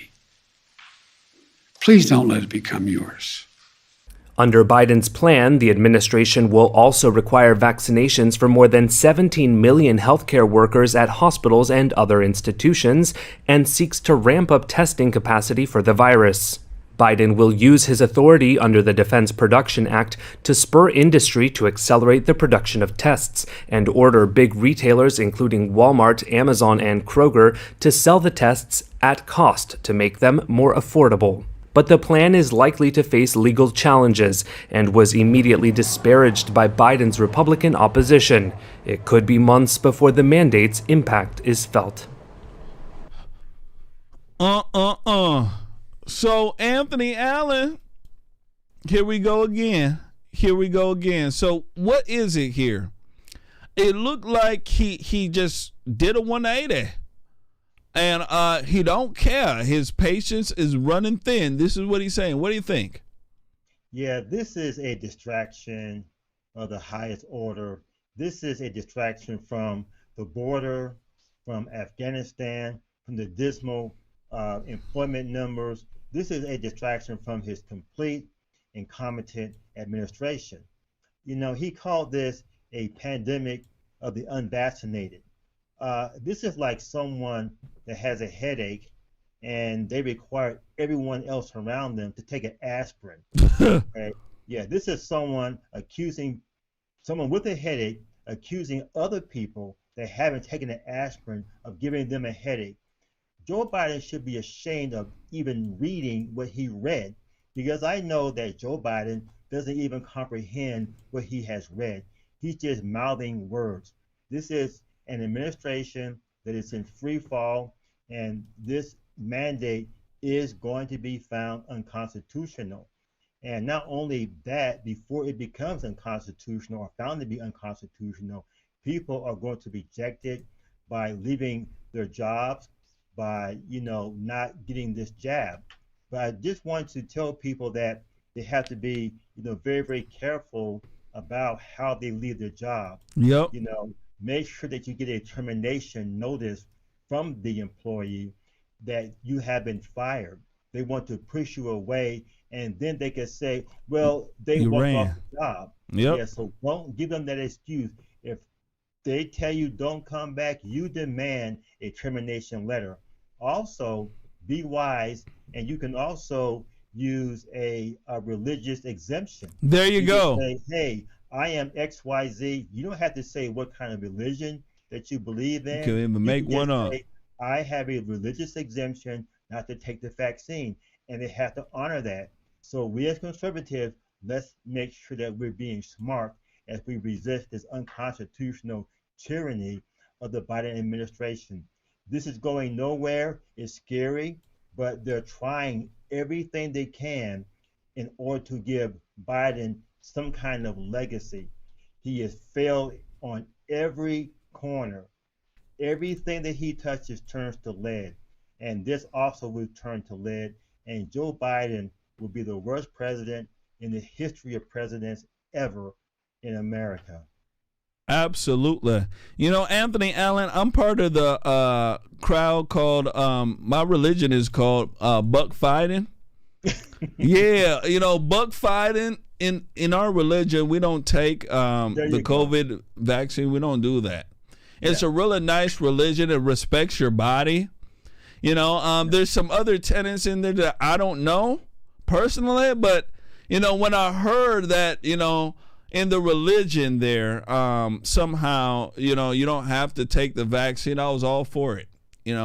So I'm telling folks about this new religion. It's called buck fighting. All right. If you're at work, you're at school, wherever you're at, and they need you to provide some sort of documentation on your vaccine records, or they're asking if you took the vaccine, just say, hey, I'm part of buck fightings. Yeah, we're 1 million strong, baby. Buck fightings across America. As a matter of fact, I see another buck fighting. You a buck fighting? Yeah, another buck fighting. See, buck fightings everywhere. Ladies and gentlemen, we need to start a congregation of buck fightings. You get what I'm saying? Anthony, last words. That is excellent, man. I'm telling you. We can use that as an exemption that, we are buck fighting adherents, and we can, not take the vaccine and keep our jobs. So, yeah, let's start that. In fact, we can be very, very vocal, too. At every game, then we shout buck fighting. Buck fighting. Let people know that we are of that religion. I'm telling you, ladies and gentlemen, that'll be the fastest growing religion in the world. You'll be seeing churches put up fast in a hurry, Anthony Allen. Yeah. Absolutely. Here, we got our buck fighting sanctuary right here. Yeah, the police can't come in here because this is a buck fighting sanctuary. Folks who don't want to take your crazy vaccine are welcome to lounge, eat chips, cough all you want. Right? Yeah, cough all you want, baby. No mask area. Where are the conservatives with the these sanctuary? How these liberals say, hey, this is a no deportation sanctuary. This is for illegal aliens, right? Cops can't come here. Anthony Allen, can't they do that for folks who don't want to take the vaccine? Can we have a sanctuary place for good folks here in America? Yeah, a no vaccine zone. Yeah. Just set it up, and let people come in who don't want to take the vaccine, and they're safe, and that's where they live at. And yeah, they can set up some sort of, zone for the unvaccinated. I'm telling you that I want to join the buck fightings. My good, where do I put my tithing money at? Buck fightings. Watch Anthony Allen. You watch here in the next month. You're gonna see buck fightings. Sanctuaries being built all over. My goodness, great, ladies and gentlemen, hit that like button. Make sure you share. We want to make sure that we reach a person who want to start the religion of buck fightings. I'll be the first member, let me tell you. Next one up here, brother. And I think this is our last one of the night. I want to speak about Trump and his interview with Greg Gutfeld. Greg Gutfeld has the #1 late night show. He's spanking everybody because he's telling the truth, being honest, and making fun of liberals. Liberals are very, making fun of liberals is really easy. Right? Liberals think that it's fun to make fun of conservatives. Actually, it's kind of boring to make fun of conservatives. Conservatives are boring. I mean, you want to make fun of boring folks. There's only so much you can come up with. But for a liberal, boy, I can roast liberals all day long. From what you wear to how you talk, how you think. Let me tell you something. Liberals, you don't want to do it. Greg Gutfeld has found, ladies and gentlemen, the gold, the comedic gold, making fun of dumbass. Liberals are dumbass. I swear to goodness. I don't even understand why there's not enough of these type of commentators. Liberals are dumb. And they know that they get mad about the stuff you talk about and they laugh about it because they know how dumb it is. You make fun of the dumb folks in our society. And ladies and gentlemen, let me tell you something. The majority of our society, they are dumb. We can do it. I want to go ahead and speak about Trump on Greg Gutfeld. He says being woke means you're a loser. Man, oh man, what a man. Here we go. And now, the meeting of the minds, part 4. When they see that Antifa is not prosecuted and they kill people in Portland and Seattle and all these other places, they take over a large portion of Seattle. Yeah. People die. They walk in and beat the hell out of the store owners, and they take it over. And if I didn't send in, I was getting ready to send in the National Guard and maybe the military. And they heard that, and all of a sudden they left. It's an amazing thing. Same thing in Minnesota. When mostly peaceful. Always peaceful. You ever see peaceful? How about the Summer of Love, they called it. How about the CNN reporter saying, this is a peaceful protest, and then you look behind him, the entire city is burning down. Did you ever see that? No, it's classic. This is peaceful, and we appreciate the peace, and rocks are being thrown at the guy. It is so. And they fake. deny the rising crime that's going on because of the defunding of the police ideology and the demoralization of the cops, and none of the networks are covering it except for Fox.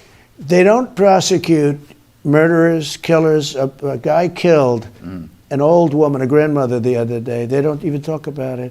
They only go after Republicans. It's true. The prosecutors. They only go after Republicans. What people are getting away with in New York, what they're getting away with in Chicago. I mean, look at Chicago, where they say 113 people were shot at and 28 died. Yeah. That's worse than Afghanistan was. Yeah. We didn't have that. We didn't lose, I told you, a soldier in many, many months. And here they have 28 people died over a weekend. Yeah. It's a disgrace what's going on. Yeah, Taliban has finally made Afghanistan as dangerous as Chicago. One problem with you running for president again is that you're going to save CNN. You are aware of that. That's a problem. Yes, it is a problem. I'm very proud of what I've done to them. You know, they're down 81%. Now, I don't know, maybe lately with all of this crazy things that are happening, but maybe not, because they don't like to cover Afghanistan. Right. And, you know, they're torn. Yeah. Because if they cover it, they'll get higher ratings, but they don't want to cover it because it's bad for the radical left Democrats. Right. And they're doing that to protect some of the most incompetent people in the history of politics in terms of office. They're good at getting there. Once they get there, everything turns sour. I won't use the same word I used in Alabama at the rally. But woke. Everything turns bad. What, you know, was the woke a response to you? Because you had the politically correct. You come in, you point out how screwed up the politically correct is, and then there's just something worse, more pernicious, which is this woke movement, which is basically saying that America is endemically racist. I don't know. Even the women's soccer team, the woman with the purple hair, she wasn't a fan of mine. She said negative things, and then she lost. Yes. Because woke means you're a loser. Right. Everybody ultimately loses with woke. And I'll tell you, I'm watching parents in Virginia and parents, they're tired of it. They don't want it. They're finally getting it. The school boards, they're throwing these maniacs out, and it's been great to watch. Yeah, because it infiltrates. It used to be in campuses, now it's in high schools, critical race theory, being taught in grade schools and stuff, and now parents are finally engaged in showing up. And that's kind of new. Don't you think? It's I new. ended it in the military. Yeah. But as soon as they came in, they put it back in. Well, we had guys got paid $444,000 to teach critical race theory and wokeism, okay? To teach it. Right. I said, boy, they're highly paid. First I said they're highly paid. Then I said, wait, much more importantly, they're teaching this stuff. Right. And, you know, look, Millie never talked to me about that. I knew military. Yeah. You know, I knew him from the military. He never was like that. Yeah. And he changed because ultimately he was a politician. And I guess he figured he was going to do better with the current people. And isn't that the worst kind of a general? Do you think Joe's going to last the first term? And do you think Kamala Harris is going to be stepping in? I don't know. It's probably not appropriate for me to comment on that. But I don't know. I think that when I see a man say a few words, not necessarily well, and then turn around and walk away. Somebody said he has really nice hair in the front. But I see him walk away. He never answers a question. Yeah, just leaves. And they're soft questions. And when he did answer them, I remember during the campaign, you know, they're screaming, why do you think of this? What do you think of that? Maniacs. And I think that one of the, I don't know, maybe I don't get credit for it, maybe I do. Fake news was a great term. People say, what was your favorite? I think fake news, nobody had any idea how fake it was. But when you watch them ask him a question, and then you see him read the answer off the teleprompter, that means he knows what's going on. I mean, and he'll call, let's see, they told me to ask so-and-so to ask a question. Yeah. It's so sad for our country. You know, I got to know Putin and President Xi of China and Kim Jong-un and all of them very well. They're at the top of their game. When they see the scene at the meetings that they've had where his wife, who's lovely, is screaming, come here, Joe. Come here, Joe. Joe, come here, etc. Like a gosh That's darn not doggy. appropriate. Yeah. But when they see that, I can't imagine they're inspired. Hey, Sean Hannity here. Hey, Wow. click here to subscribe to Fox. Anthony Allen, my goodness gracious. You know, I think Trump visited the Church of Buck Fighting. Shout out to Ray Reichart. He names it the Buck Fighting Church of the Maskless. Absolutely. So, President Trump, oh my goodness, he just tells the truth. He speaks while roasting. I think that's a very good talent to do, right? You know, he roasts lightly, and then at the end he brings in a big roast. You get what I'm saying? And it's all truthful. You get what I'm saying? It's not like he's making the stuff up, especially when he speaks about Joe Biden, right? It's very truthful. What do you think about this here? Oh yeah, President Trump, he's a very, very funny man. I've been laughing at the things he would say at his rallies, just impromptu things he would say for a very, very long time. That's what they hate about him, because he is so funny and he can roast people. One of his favorite things is to name someone. The names that he gives people are absolutely hilarious. Slow Joe, oh my goodness. You know, he just goes on and on. Yeah. But what he's talking about, of course, is the losing mentality of these woke people. When we look at Lloyd Austin, the Secretary of Defense, he is a loser. Yup. Okay, he is woke and he is a loser. Look what he did to Afghanistan. He's wanting to also vaccinate all the troops and all the government contractors that have to do with the army. Look at, General Milley, Mark Milley. He is a loser. He wants to understand, white rage, I guess, or critical race theory. Yeah. Look at Anthony Blinken, the Secretary of State. What a loser, too. Loser, okay? Where did these people come from? I didn't even know there were so many losers until Joe Biden stole the presidency. And how about Lori Lightfoot? Yep, another one. Loser. And all these people are absolutely woke. If you're woke, you go broke. And look at our country. We are being run by losers. Absolutely. And these woke people. And look what's happening to our military. Look what's happening on the border. Look what's happening to our economy. Because we're run by woke people. And they all are driving our country into the ground. But yeah, Gutfeld and Trump, they're very, very funny. And I like the idea that you mentioned that we can make jokes about liberals all day long. Yep. Joking about conservatives isn't funny, but liberals, there's always 1,000 million jokes. You cannot go wrong by making jokes up about liberals. Absolutely. That's what it comes down to. Greg Gutfeld found the gold. And the thing is, when people start listening to it, even liberals, when they start listening to Greg Gutfeld, the stuff that he is roasting liberals on makes sense.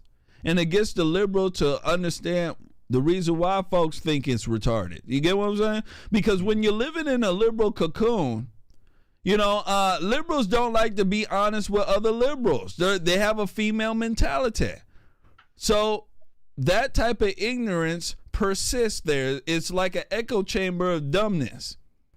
And then you get a person like Greg Gutfeld who points out the dumbness in the masses. You understand? Yeah. And guess what, ladies and gentlemen? It works.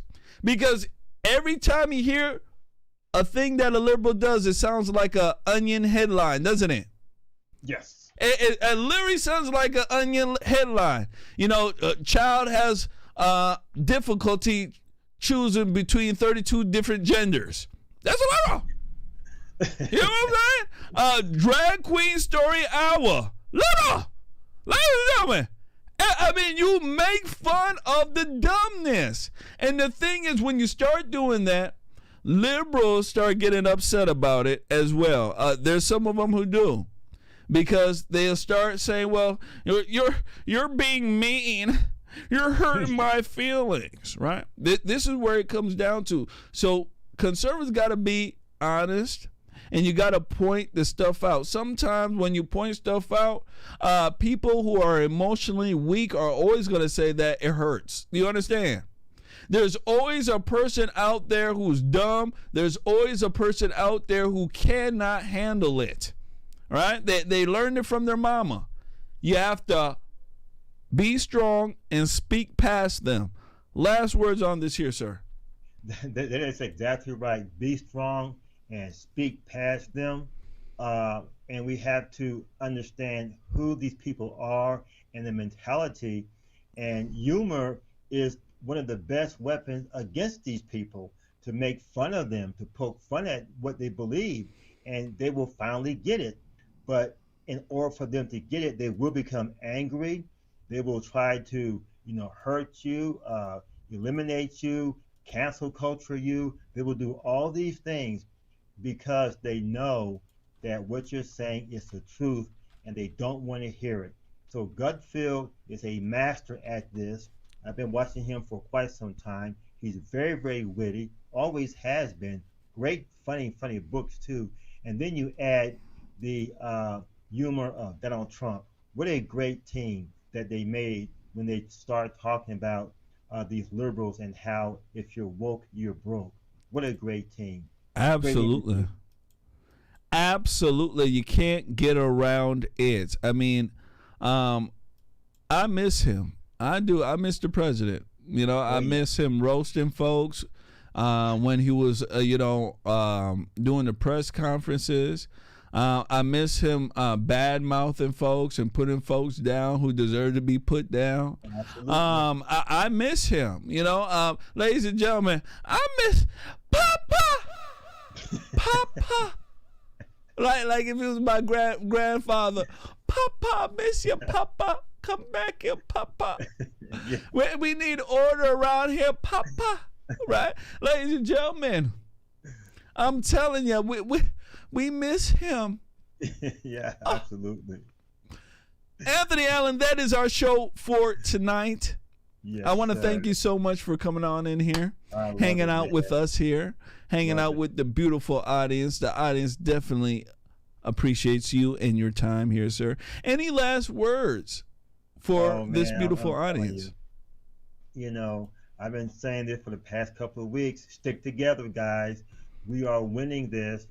2022, 2024, we will wipe the slate clean of a lot of Democrats and a lot of rhinos. We just have to stick together. Do not let them divide us on color, on race, on gender, or the economy, vaccination status.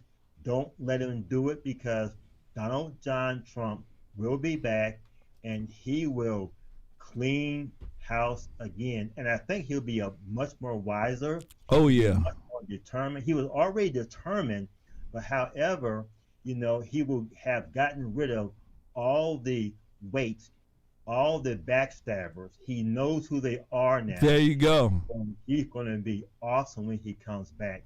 So stay together. Do not let them divide us. Stick together. We will win 2022 and 2024. The White House, the Senate, and the House of Representatives will be ours. Absolutely. They're going to have to cheat, massively, to the point where it's so obvious, these people will be kicked out.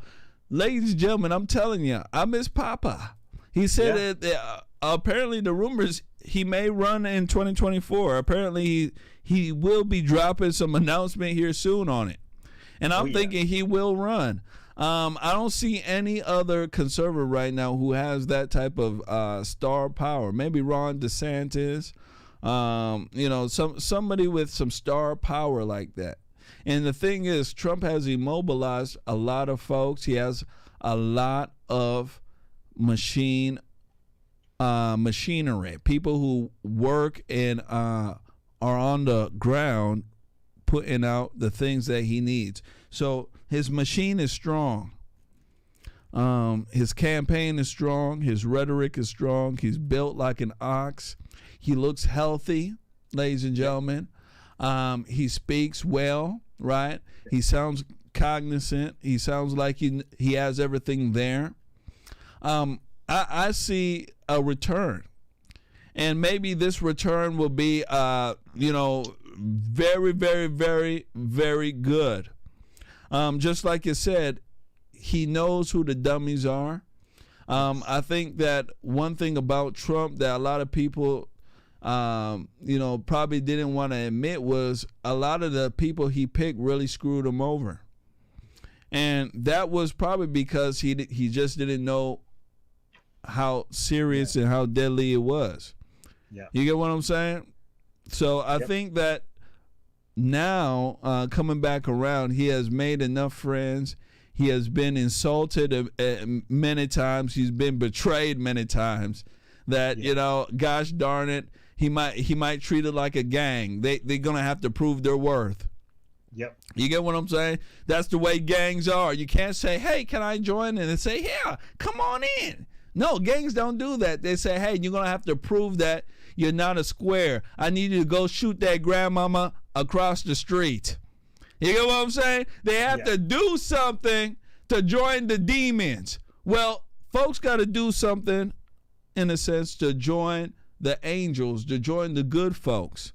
And I think that Trump, he may have a litmus test underneath his wings. Anthony Allen, I want to thank you so much here, brother, for coming on in here once more again. I love it. The crowd as well loves you. Ladies and gentlemen, I'll be on tomorrow, 7 p.m. Central Standard Time. Make sure you guys come and look out for us. We'll be flaming pretty hard Monday night. You know we gonna get busy. You know we gonna get busy. Hitting these things pretty hard. So that's what it is. That's what it is. Anthony Allen, thank you once more again. Crowd, thank you so much. And we shall see you tomorrow with another edition of Conservative Nation. You guys take care, and I'll see you tomorrow. Bye-bye.